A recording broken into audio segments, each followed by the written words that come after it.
नमस्कार मंडळी, आज आपण बनवलेला आहे मँगो केक। तर आंब्याचा सीझन चालू आहे तर मँगो केक तर झालाच पाहिजे। त्यासाठी आपण बघूया काय लागतं। हे बघा, मी इथे दाखवते तुम्हाला कट करून। किती सुंदर सॉफ्ट आणि फ्लफी असा केक झालेला आहे। अगदी मॉइस्ट असा झालेला आहे।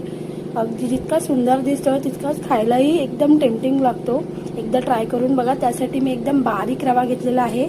1.25 कप रवा आहे, त्याला पाऊण कप साखर घेतलेली आहे। एक हापूस आंब्याचा गर काढून घेतलेला आहे। साखर व आंब्याचा गर हा मिक्सरला मिक्स करून घ्यायचा आहे, जेणेकरून साखर आणि गर दोन्ही एकत्र आले पाहिजे।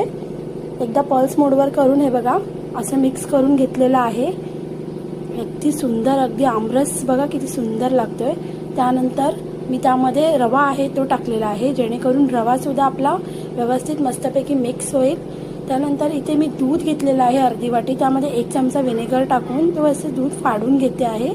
त्याच्यामुळे दही जर अवेलेबल नसेल तर हा ऑप्शन तुम्ही करू शकता। ते दूध त्यामध्ये टाकत आहे। त्यानंतर त्याच वाटीने मी अर्धी वाटी तेल घेतलेलं आहे।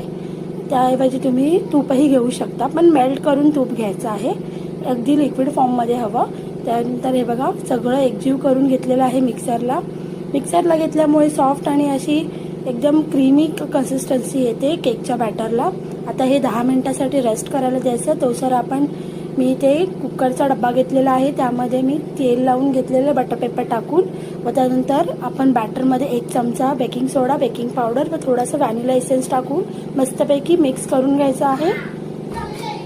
त्यानंतर थोडंसं दूध घ्यायचं आहे, ते ॲक्टिवेट होण्यासाठी व व्यवस्थित मिक्स करून घ्यायचं। त्यानंतर सगळं बॅटर आहे ते टीनमध्ये टाकायचं आहे व टीन असा टॅप करून घ्यायचा आहे। त्यानंतर मी प्रीहीट केलेली कढई आहे ती आधीच मी 5 मिनिटं आधी प्रीहीट करून घेतली आहे। त्यामध्ये आपण हा केक बेक होण्यासाठी 40 to 45 मिनिटसाठी आपण बेक करायला ठेवायचं आहे, लो टू मीडियम हीटवर। ते बघा असा आपला केक रेडी झालेला आहे। अगदी सुंदर आणि अगदी सॉफ्ट आणि टेम्पटिंग असा आहे, लहान मुलांसाठी नक्कीच रेडी। नमस्कार मंडळी, आज आपण बनवलेला आहे मँगो केक। तर आंब्याचा सीझन चालू आहे तर मँगो केक तर झालाच पाहिजे। त्यासाठी आपण बघूया काय लागतं। हे बघा, मी इथे दाखवते तुम्हाला कट करून। किती सुंदर सॉफ्ट आणि फ्लफी असा केक झालेला आहे। अगदी मॉइस्ट असा झालेला आहे। अगदी जितका सुंदर दिसतो तितकाच खायलाही एकदम टेम्पटिंग लागतो। एकदा ट्राय करून बघा। त्यासाठी मी एकदम बारीक रवा घेतलेला आहे। 1.25 कप रवा आहे, त्याला पाऊण कप साखर घेतलेली आहे। एक हापूस आंब्याचा गर काढून घेतलेला आहे। साखर व आंब्याचा गर हा मिक्सरला मिक्स करून घ्यायचा आहे, जेणेकरून साखर आणि गर दोन्ही एकत्र आले पाहिजे। एकदा पल्स मोडवर करून हे बघा